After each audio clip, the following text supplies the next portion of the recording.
Introduce yourself, please. Okay, good afternoon, distinguished guests, ladies and gentlemen.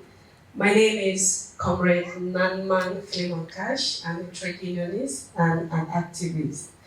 I'm glad to be here. I appreciate Rosa Luxembourg and the reviewers and all the people that have put this. I count it a privilege to be here this afternoon.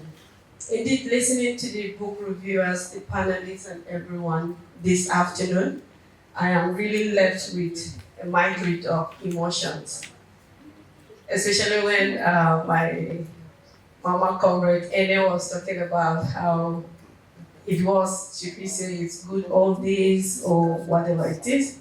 But I am glad that many of the activists, the student activists in those years ended up as trade unionists. So I'm happy with that because I know that the trade union now is like a tool in government hands. However, I don't know how it is now when they became trade unionists, what really happened. In the first book, when the reviewer reviewed it, on the part where Comrade Awa wrote about gender matters, the gender challenges. For me, as a young trade unionist, a female, I think these issues are still there. Because if you're to do mapping of our trade unions, how many trade unions have females as presidents? How many trade unions have females as general secretaries, as we're speaking right now? I work for the trade union. So for me, I don't know how we do it. So I'm really left with a lot. The Alaji Yao said something. He gave us an analogy of how about the masquerade, the dodo. Now the question for me is how do we go about re-robing this movement, this activism? How do we link it up that my generation and the generation of Comrade Hawa, Comrade Ene, how do we come together and say, okay, fine, we are reinventing this movement. We are starting with all the energy in us to see that we don't keep, I shouldn't go back and tell my children. And then they'll start hearing the story that, it was a good old day, it was good old day. The next thing they'll ask me, Mommy, when you heard about this, what did you do? So how do we go about reinventing this activism? Thank you. All right, please. At least he has given also, and many people, like when the young people were doing a protest, each time I joined them, they would say, Mommy, we have come to clear up the mess that you people refuse to touch. So during NSAC protests in Abuja. Now this book will have shown us, all of us, and what I'm suggesting actually is that, especially in the book on student union movement, that there's need to have a media conversation on it so that people will know, both social and the traditional media, so that people will be aware that these things happen in the past, and it will help us as we struggle to rescue our country in the mobilization of Nigerian citizens to say no to banditry governments. So I thank the panelists, and I also thank that big head sister of mine for those memories. So I think what we actually need to do before we talk about extending it to Africa, we need to make sure that all of us hear these stories. Because they are beautiful stories, and many people do not know that they exist. All these thoughts about us are also within our circle. We need to take it beyond us. And on domestic, I just want to speak once. And on domestic workers, every time we are called to discuss it, I also think it's time for us to take a step forward. Thank you. My first reaction is when we talk about students, is to ask who is a student. Because I recall in those days that quite a number of part-time students and maybe some PG students, also postgraduate students, and some other students that we call on Mommy in those days did not really participate actively in student unionism. So it's very important to point this out in the narrative so that people have better understanding and also start thinking of how to make it also that can be a collective process for everybody to be part of the entire setup. And the second question is, the second comment is related to the issue of the infiltration by the state. I know that happened quite a lot with a lot of campuses. YC has talked a bit about it as well as any in our earlier intervention in terms of steps that were taken to address this. And to a large extent, I don't know to what extent that has succeeded. Maybe there could be some other further recommendation of what should be done to ensure that in the future that student union is not really easily infiltrated by the state or by the school authority or by some other persons that have a unique agenda towards it. Then last in terms of comment is also in terms of the homogeneity. The student union are not really homogeneous. They are really influenced by the society or the state in which they are located to a large extent, in my own view. And for instance, quite a number of the schools in the Southwest also benefited a lot from the Lagos media that was really projecting what they were doing, unlike maybe perhaps students in Ondo State University where there was not much media presence. Their elections were not so free and fair as we have elections currently in Nigeria. I think there should be some comment on what they have done to really address the issue of election. How were they able to navigate? Were they also imposing some particular persons on the rest of the student union, or were there opportunity for everybody to freely and fairly participate in the election for the position? And lastly, is also one of the terms we used to use in those days is the microcosm of the macrocosm. That is, the university is of course the micro environment and the outside world is the macro environment. Quite a number of the then student union leaders are now in the macro environment. They were able to navigate, manage, and do lots within the school. What are they doing now to navigate and do better within the environment? Thank you. First of all, I want to commend Rosa Foundation for the fine work and the researchers for their great work on that study, and then to the panelists who did a very good job of reviewing. And so, speaking to the first panel, that is the Nigerian Student Movement from 1982 to 1992, a very detailed report, and that report gave a very detailed trajectory of the engagement and interventions of the various student unions and movements from that period. And there were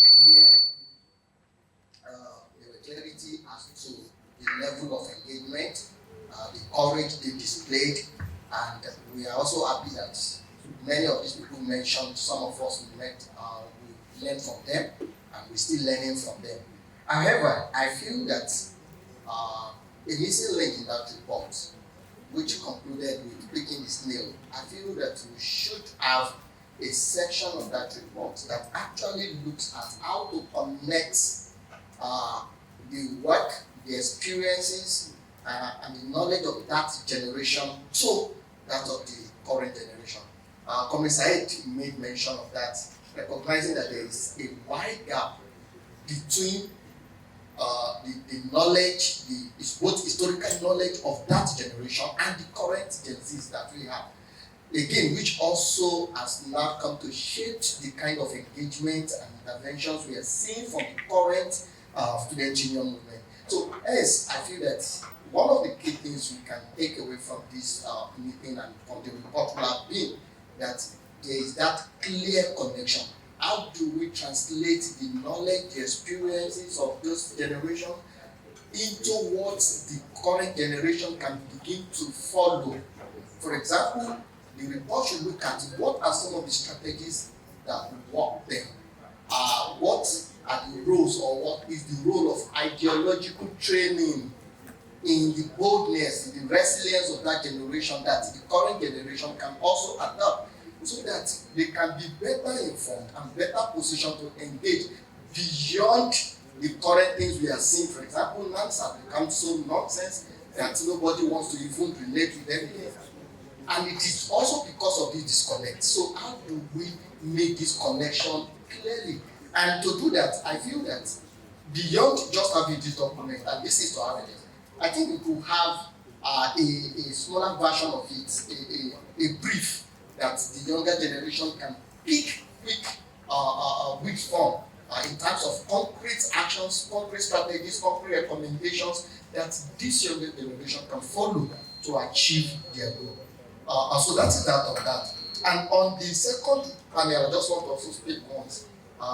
Yes, a very good work too, and the methodology, yes, Comrade Josephine, Comrade Elliot alluded to that, and they need to expand that because the issue of domestic workers, the problems or the challenges around that are so enormous. And when you look at the sampling population again, I was just a bit thinking that, okay, so we have 100 persons that were sampled, even though the document was also silent on the sampling techniques adopted in selecting those ones. Maybe they were just picked randomly, purposively, and what have you. But then we still feel that the population is too small to give the kind of understanding that you want to see in terms of the challenges of the domestic workers. And then concretely, again, Comrade mentioned the various things that could be done in terms of strengthening their mobilization and the unionizing them. Of course, there are existing unions that they could be part of, but then concretely, we should also not forget that these people belong to the informal sector. And in the informal sector, as it stands in Nigeria currently, we do not even have sufficient database to be able to capture the numbers of people in that sector and to be able to now begin to organize. FIWON is doing a lot, but then FIWON cannot do as much because of this lack of information. So again, I think the report also should have a smaller version of it that can serve both as advocacy brief or policy brief that will concretely mention some of the things that could be done to keep tab on this segment of the society and see how they can better be organized. So these are my quick thoughts. Thanks. You did a very stellar job to the 2 books. So over your conversation, I noticed when you spoke about sacrifices, the level of resistance that happened across the years. So my question is on the story of Nigerian students. So the techniques used, I noticed, the consistency in the decline down the generations from when you began the story all the way down to our generation. And so in the broader context of leadership and influence, I find myself genuinely curious about how your generation managed to cultivate the kind of belief system that you had. Being able to get arrested for a cause that you believe in is on a different level entirely. I don't know how many of my generation can get arrested and detained for days in prison. So my question is, how were you collectively able to keep a belief? Because now in this room, it felt really invigorating seeing you able to recognize yourselves according to the years, according to, NANS this year, you revised with this person. There must have been some kind of sense of belonging and cooperation that happened for you to know yourselves across for so many years like that. So what do you think is responsible for the rapid decline that happened or that is happening in our generation? And I think conversations like this are preconditions for progress. This feels very, very exciting because I don't get to sit down across a very long generation of people where she was president 35 years before me. That is a lifetime, really. And so I feel like this is a discussion that I would cherish for a very, very long time. So I'm very grateful for this discussion, and I think that more of it will help to prompt the students to understand what we're doing differently and what our parents did in their time that can position us for more impact. Thank you. The issue of domestic workers. I know we have been saying it over and over again, but we are not going to relent until we have them established. Even if we don't, even if they are not unionized, like my brother mentioned, there is or are existing unions that they can belong to, like the hotel, the hospitality sector, that they can belong to, and so that we can have their interests protected. It is very, very, very, very important because they cook for us, they wash for us. We have also seen cases of 10, 15-year-old children, killing their employer, and for reason they could not explain. I'm not talking about skit now, I'm talking about true life story. So it is very, very important, maybe because what they are giving at the end of the month does not make sense, and therefore that nobody knows. Nobody, just the same way some of us, you look at some of these politicians who do nothing or get so much, and you look at them and say, if I kick your head now, even on social media this morning, the one that said 1,500 naira, with 1,500 we can get a plate of food. And I was thanking God that he was not sitting by my side. So this is very, very important that attention has to be paid to these particular areas. My sister said, what is it that has kept our grandparents in the labor movement or in activism? What is it that has kept you together? You see, when the purpose of a thing is not known, it is very easy to abuse it, But I can assure you that some of these people you see here today, if they collected the money given to them that time, many of them would have forgotten about activism. So it is all about sacrifice, sacrifice, sacrifice. My Oga was very, during the 70,000 naira minimum wage negotiation and all that, there was a day he came into the office and said, give me coffee. He came back from Aso Rock and he had barely sat down, and they say, come again for a meeting, So it is all about sacrifice. I saw the video of Zimbabwe's president with special advisors, about close to 10.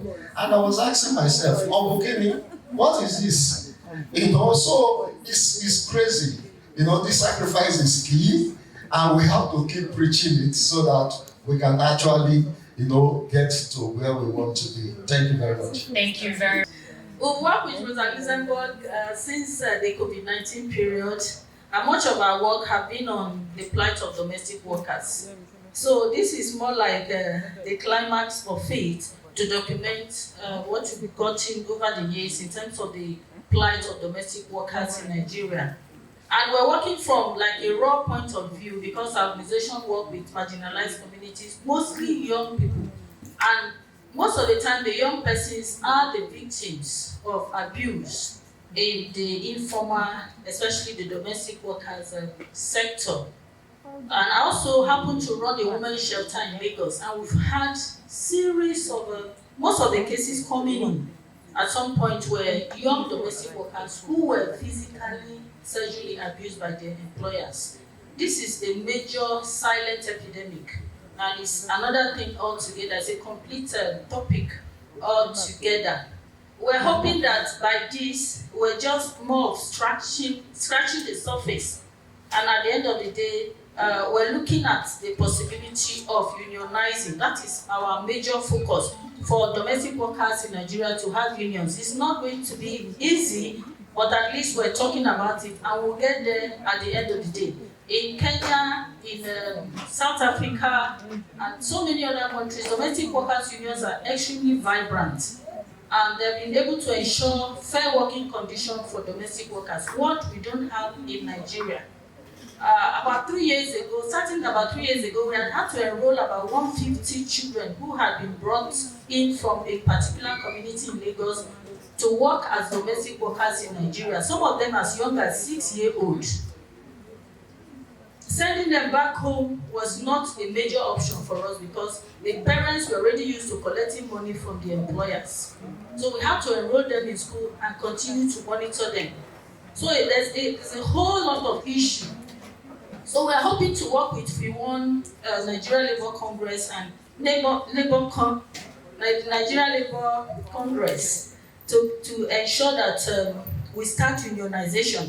A major concern for us is that unionization is not currently imputed in the bill for protection and documentation of domestic workers in Nigeria. That is at the National Assembly, both in the Senate and House of Assembly. And we're hoping that they will be able to include it before the law is passed. Because if domestic workers are not unionized, they will not be able to articulate their rights. And at the end of the day, we will just be going round and round. And also to point out that there are major obstacles that we will have to really work on. The fact that domestic workers may not be able to get the national minimum wage because one of the conditions is that for an employer to allow the workers access the minimum wage, the employer has to have up to 25 workers, and most domestic workers work in isolation. Most homes, the highest they have is maybe 2 domestic workers, so it's something that really has to be looked into. That's one of the challenges, and then the fact that of course they work in isolation, so organizing them is a major task. But we have to start one step at a time, and we believe that we'll be getting somewhere at the end of the day. And so thank you so much to Rosa Luxembourg. Thanks so much to everyone, and we hope to get the support and the collaboration of the various unions, so that domestic workers who have a voice work, have decent employment, and will be able to articulate their right, because there's a lot of violations going on, a lot, and because poverty is being largely weaponized, people cannot talk, they just suffer in silence. But with unions, they'll be able to articulate their rights. Thank you very much. All right. There's a lot of impression that's going on that the union is not trying to organize domestic workers all this force. All the time, all our life is on domestic workers. And if you look at my hand there's a pamphlet. I was just coming from the Nigeria Labour Congress on this program. And what was an impediment that the law of the country does not empower us fully to unionize them unless it's domesticated, and this is what we're working on.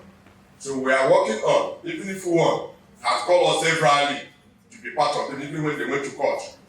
The court said it is only Hotel and Personal Services Union that can take federal government to court, and that's what we are planning to do.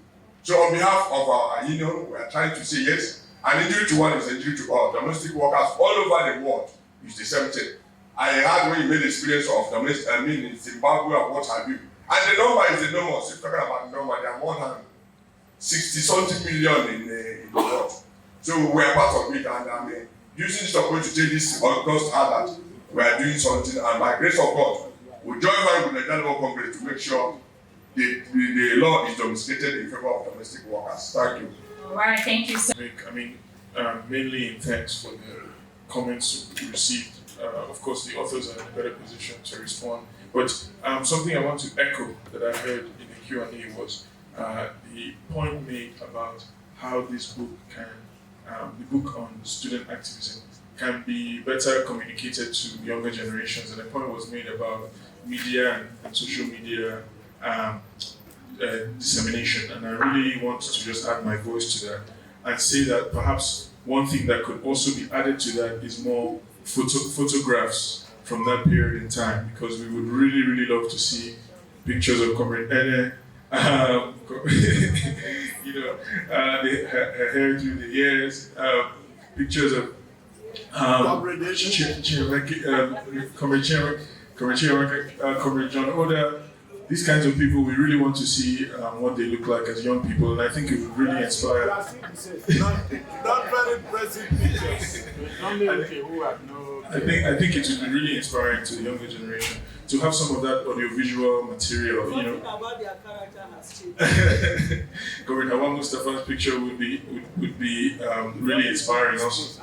I think also if we could get a bit of texture of socialization, because a lot of the book naturally focuses on the political activities, the protests, but some of that associational life would have been very interesting, would be very interesting to see, and surely it's also part of what made these movements so cohesive over time, that they had some camaraderie.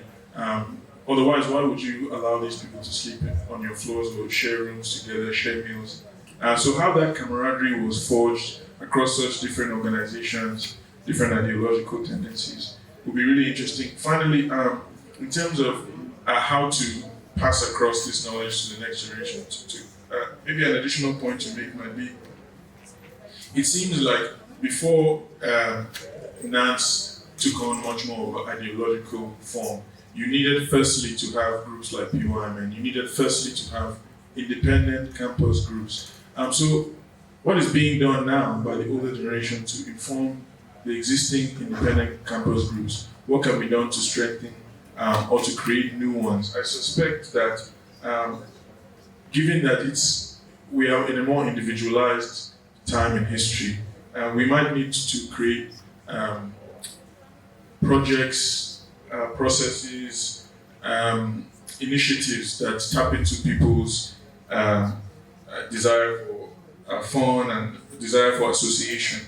So ideas like film nights, book clubs, open mic nights, sporting societies, writing trainings, internships, CV workshops. I suspect these are the kinds of things that students today might want to associate around much more probably prominently than additional reading or discussion outside of their coursework, which might have been a bit easier in the days when students were already quite radical and when there was chicken in the cafeteria. But these days, when students are working multiple jobs and maybe a bit more individualistic, then having those kinds of softer activities to bring people together might be one starting point. I'll leave it there. Thank you. Thank you very much. A number of questions, but I'll try to run through it quickly. One of the core that I tried to read it out earlier because I also thought that the review was very, very good, and I didn't need to go through a whole lot of review. I said something about education, and I quote from the beginning of the book. We said the job of education was to create a whole man with empathy for society. With empathy for society. And again, another quote says, reject the love of one and inherit the love of all. You have, when you talk about student unionism, and I'm just going to start from Jane's question, Dr. Jane. At that time, it was total sacrifice. There was no issue of materialism.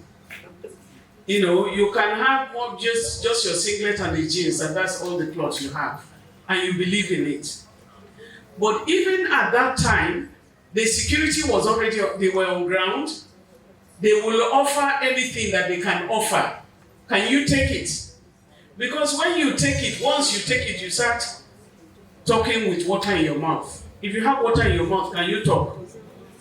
If you have collected somebody's money, that's it. If the institution is able to get you to start collecting money, there's nothing you are going to say. And your life is on behalf of, you have lives of students. Because at your own time, if you lose a life, you will be responsible for that blood.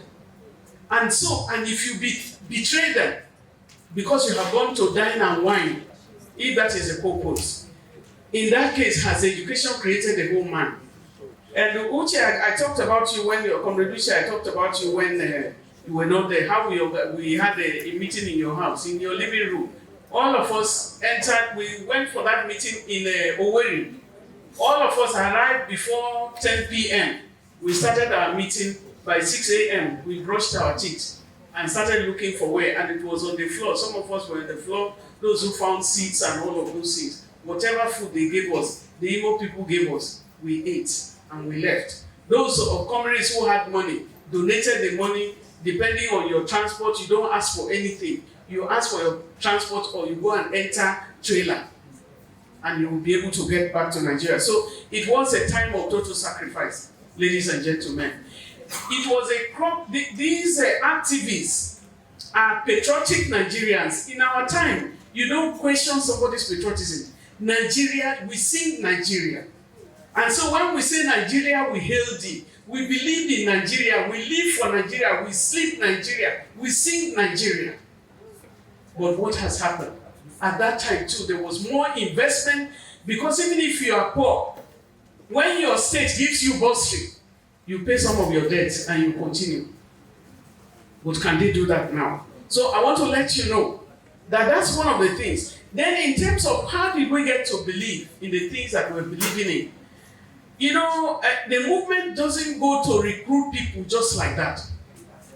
Are you one of those, when they say there is a seminar, you attend the seminar because you want to gain knowledge? They'll be able to discover you there.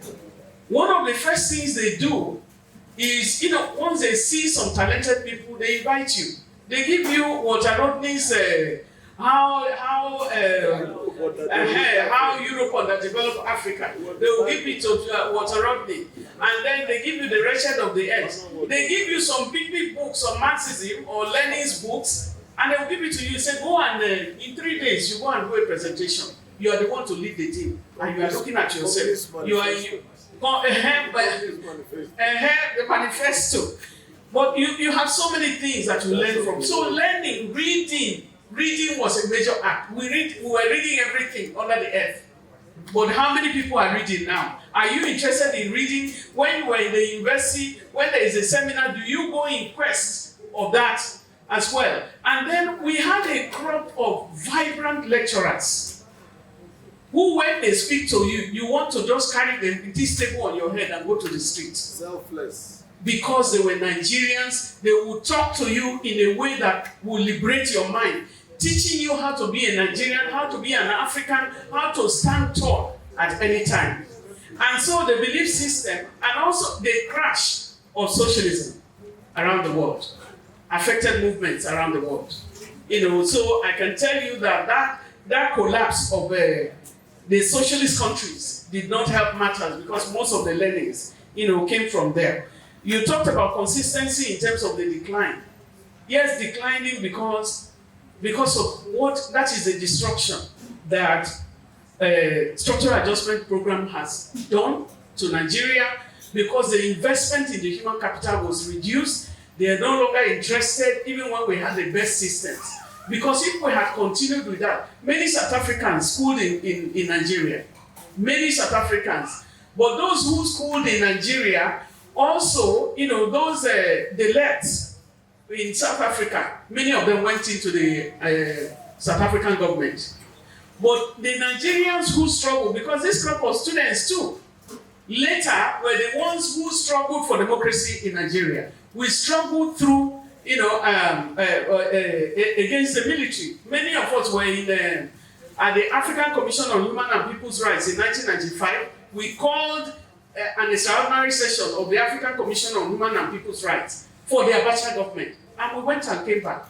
Even with the military, they didn't arrest us. When we came back, they just allowed us to go. In fact, they made sure their embassy welcomed us when we went to Addis. So the consistency, very, very important. What are the concrete steps, or what the belief system? I think the young population now are going through trauma.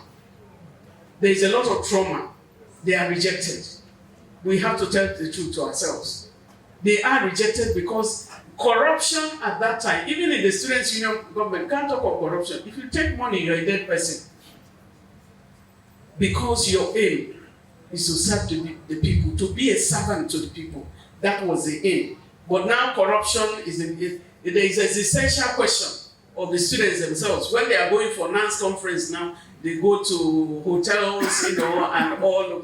I remember in 1990 going to Ife. In fact, I was really rolled out by the security 2 times. You know, taken by the security 2 times, and I came back.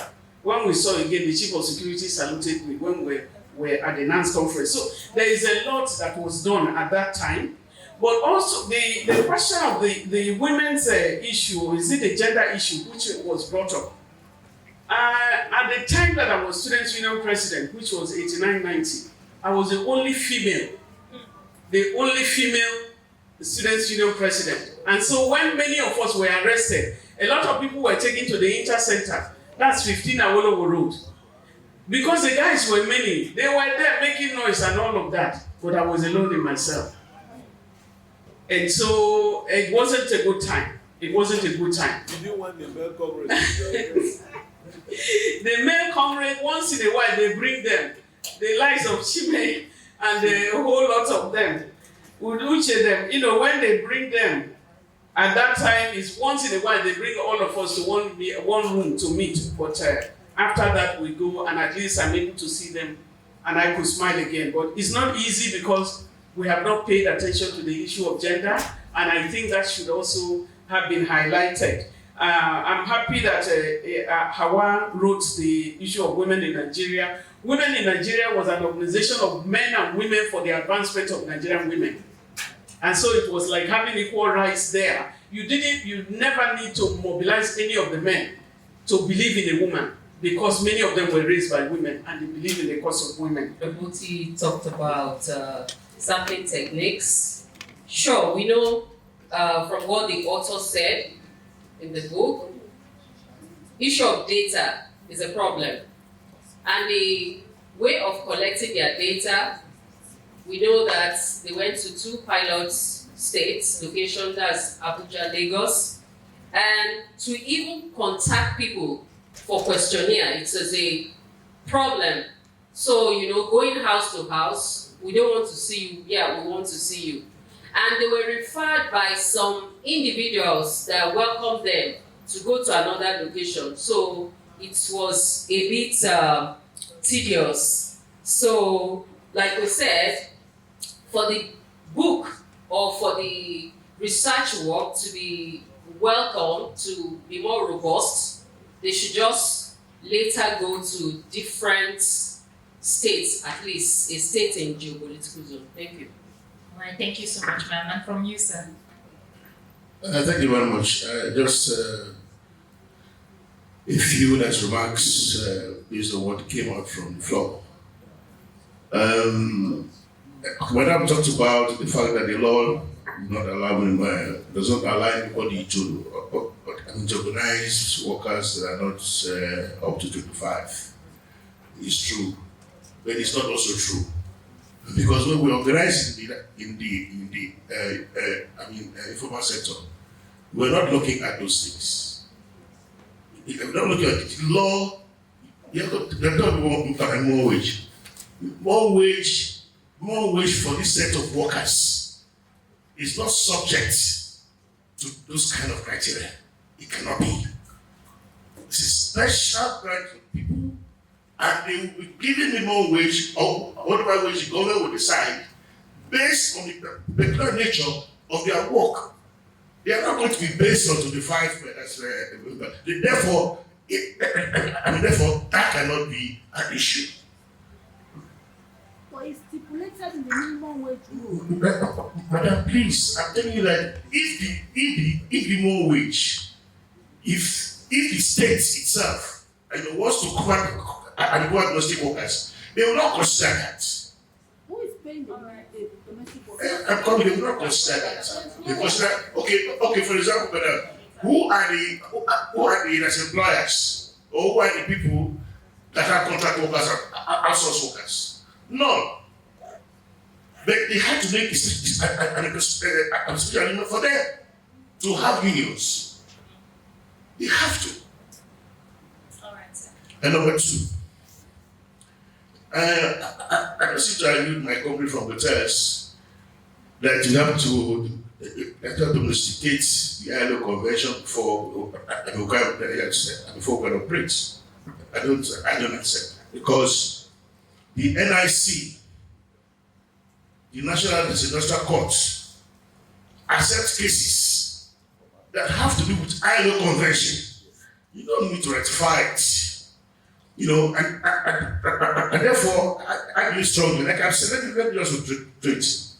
all these obstacles and challenges we have raised about not being able to organize domestic workers, all these things can be done away with.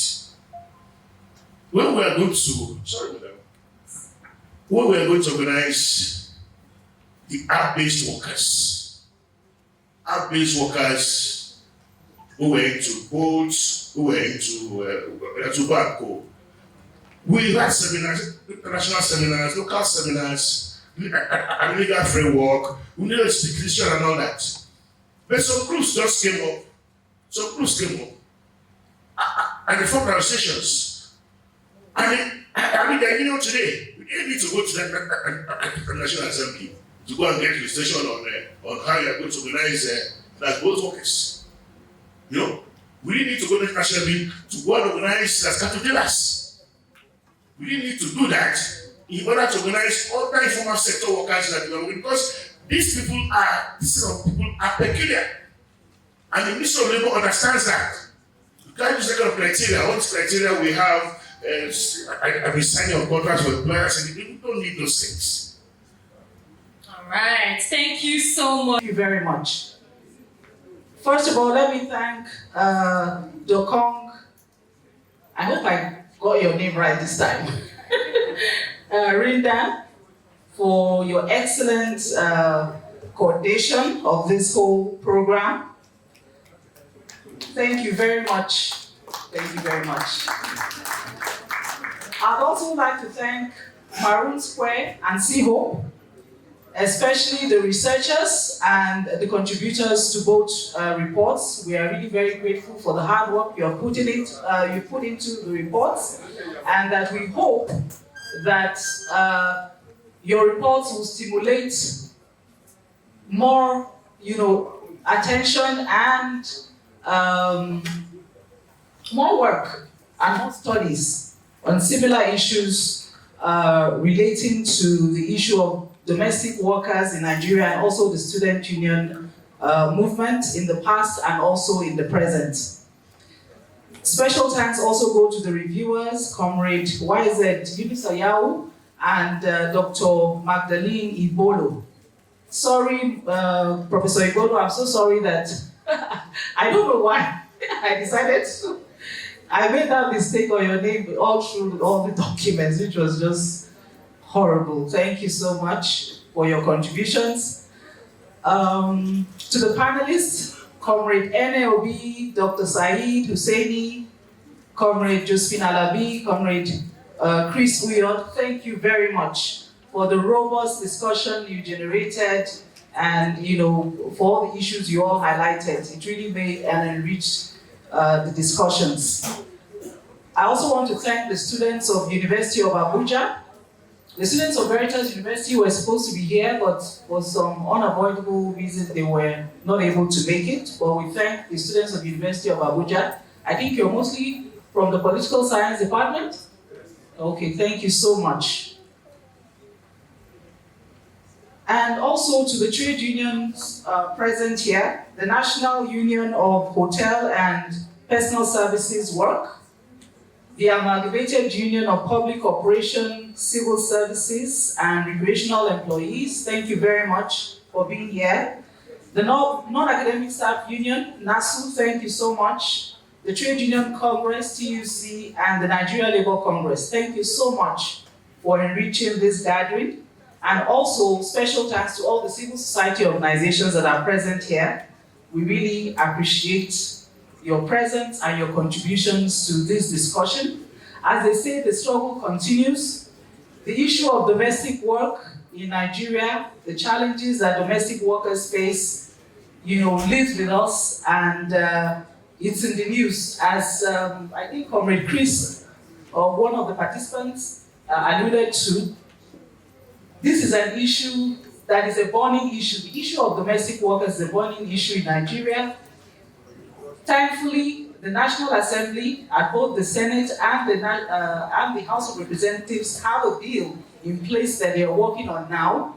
But the reality is that civil society organizations need to monitor that process to ensure that we have a law guiding the work of domestic workers that covers the rights of domestic workers.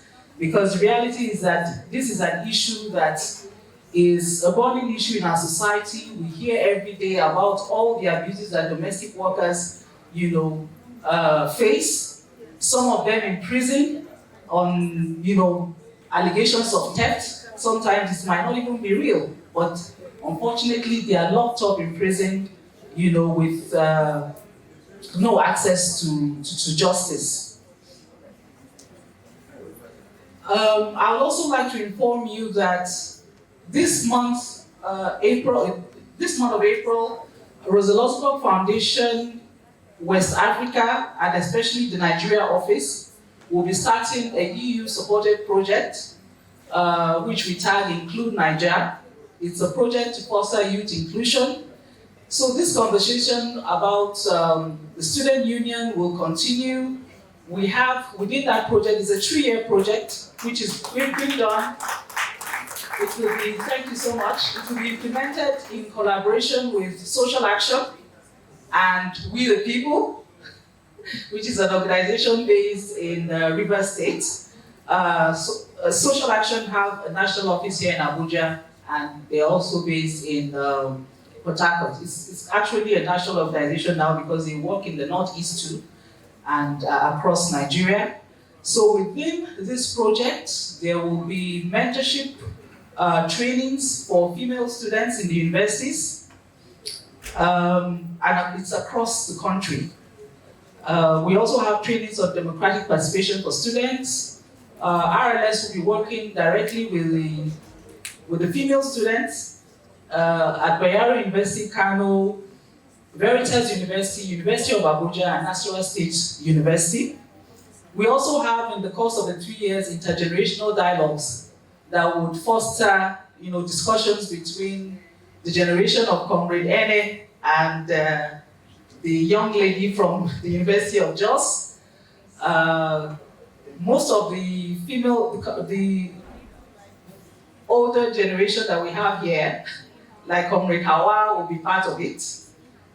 Comrade Ene Obi too has graciously accepted to be part of that mentorship session that we intend to have for the next 3 years.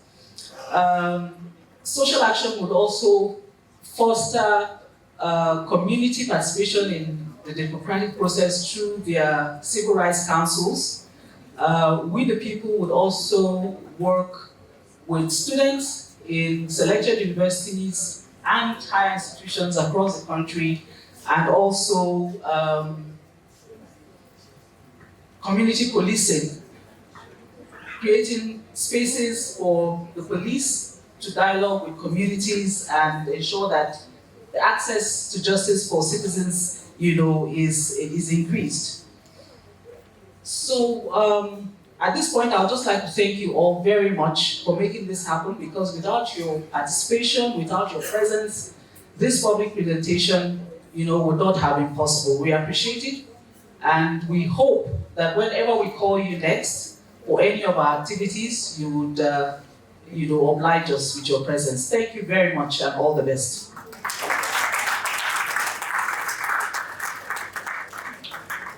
Finally, I don't know if I mentioned Honorable Uche Onyegocha.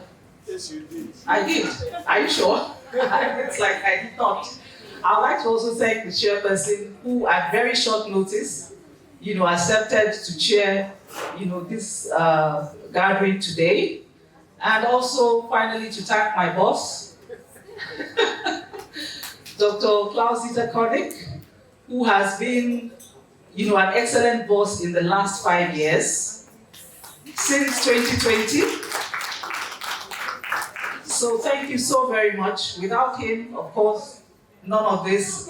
It's one thing for us as program managers to suggest what we should work on, and it's another thing for him, to agree and accept it as an important area of focus. So thank you so very much for all that you do. All the best. Thank you all very much. Thank you.